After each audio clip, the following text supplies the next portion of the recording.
Sawadee welcome to Hot Thai Kitchen. So today I am making one of the most classic and most loved of Thai curries, and that is Panang. Now I have a Panang video already. It's super old.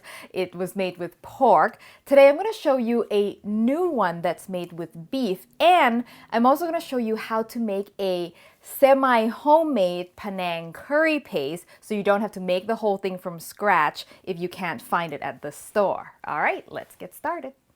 So if you're feeling hardcore, you can make the curry paste entirely from scratch if you want. I do have a recipe for that. Or if you can find it at the store, you can buy it already made. But there is an in-between. I'm going to show you how you can take red curry paste, which is much more available, and turn it into a Panang paste. Because red curry paste is a nice base for many different types of curry. Okay, so I'm going to start with two spices that are very important to Panang. That is cumin seeds and coriander seeds, which I have toasted, and we're gonna grind that up in this mortar right here. And yes, you can just do it in a coffee grinder as well. Okay, so you want it nice and fine, just like that. Now I'm gonna add some roasted peanuts, which a lot of people don't know, but it's in Panang curry paste. It adds a richness, a bit of flavor, but also thickener. If you're allergic to peanuts, you can substitute other nuts or even beans. I've seen some commercial paste use mung beans instead, just to give it that richness, because Panang sauce is a thicker curry sauce than most other curries. So I'm gonna grind that down.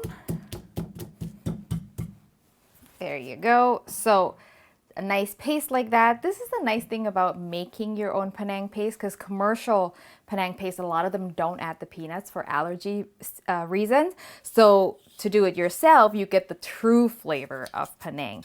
So now I'm going to add some store-bought red curry paste, and you can use any brand that you like. And because I know that this brand of curry paste doesn't contain any shrimp paste, I'm going to add some shrimp paste for some extra umami flavor, some fermented shrimp paste. You don't have to add it. If you want to keep this vegetarian, like the paste vegetarian, you can just leave it out. Just going to pound to mix, and then our Panang curry paste is done. Let's talk beef for a second. So we're gonna quick cook this beef. So you wanna make sure the beef is a tender cut. Anything that you'll eat as a steak will work for this. But you also wanna make sure you slice the beef against the grain of the muscle to ensure even more tenderness. For some cuts like flank, it'll be really obvious because the grains will run this way, you cut the slice this way, all is easy. But for cuts where the grains are running vertically, it can be a little trickier. So here's my trick. You can see that the grains are running diagonally up this way, right? So if I just do this easy way and then I just slice, I get really long fibers because the fibers are running this way, right? So what I do, I cut out this, which is going to be the width of my piece. And then I turn it this way so that I can cut this way against the direction of the grain. And each cut of steak is going to have grains that run in different directions, so it's good to pay attention. And so now I want to cut really thin slices, and my beef is almost semi-frozen, which makes the cutting a lot easier. So much fat. It's delicious. So my beef is all sliced up here. Now, because we're quick cooking this, the beef isn't going to have time much to absorb seasoning from the sauce itself. So I'm going to marinate it just quickly with some fish sauce. And I'm also going to add a little bit of oil because I find that the beef pieces like to stick together and I have a really hard time separating them in the pan. And because they cook quickly, I don't have much time to be untangling the beef. So I think this just helps a little. And I just massage it in. And that's it. Let's get cooking. This is one of my favorite curries because it is so fast to cook. It's almost like a stir fry than a curry. So I'm going to start by reducing some coconut milk. And you do want to take some time to reduce it because one of the unique characters of Panang is that it's not as soupy as our other curries. It's more like a very saucy, thick, rich curry. So you don't want a lot of water running around in your bowl. You want a really concentrated dish. So now that the coconut milk is super thick and gets bubbly on the edges like that, I'm going to add now my curry paste. And I'm gonna keep sauteing this until the coconut oil separates from the paste. And I'll show you what I mean in a second.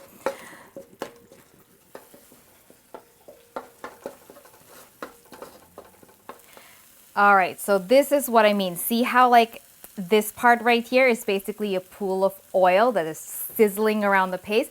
That's the coconut oil that is sort of broken apart from the paste. And now you're basically frying that paste, and you can notice too that this is where you really start to smell things. Okay, so I'm gonna now add my palm sugar. You can just use white or brown sugar for this.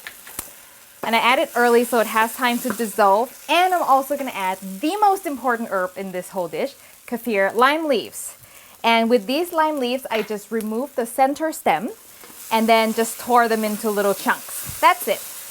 And I want to saute that in the paste so the lime leaves, essential oils in the lime leaves can mingle with the oil in the pan. Beautiful. All right, and now the beef goes in. Woohoo! I just want to diligently separate all the pieces. Get it all coated in that flavorful paste that we just made, or semi-made. I'm gonna crank my heat a little bit now. Okay, so at this point I'm trying to do two things. I'm trying to separate all the beef, frying the beef, and also evaporating some of the liquid from the beef so that, again, I don't end up with a curry that is too soupy. Now, I have about 50% doneness on the beef. I am going to add now the rest of my coconut milk and get that mixed in. I can turn the heat down a little so I don't get splattered with coconut milk. And also I'm gonna add just a touch more fish sauce, but I would warn you that if you're using store-bought curry paste that you've never worked with before in this recipe, taste it first and then adjust the saltiness at the end because you don't know how salty that paste is already. Sometimes it's really salty and you don't need to add anything else.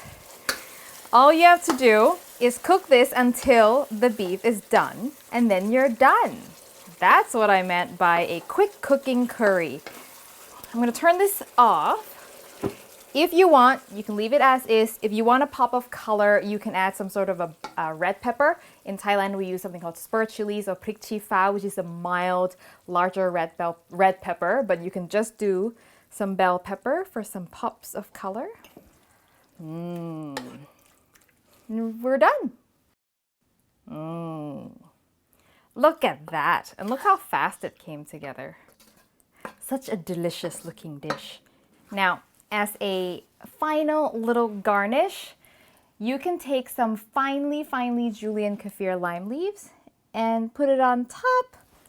So pretty. And if you want extra pops of color, just, I don't know, just randomly scatter some more peppers. Do whatever you want, because without garnish, it doesn't look as good, right?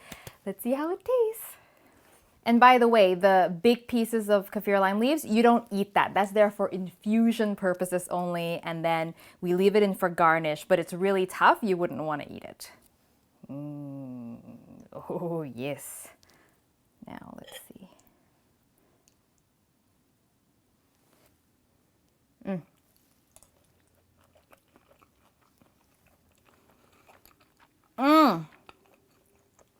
Oh man, so good.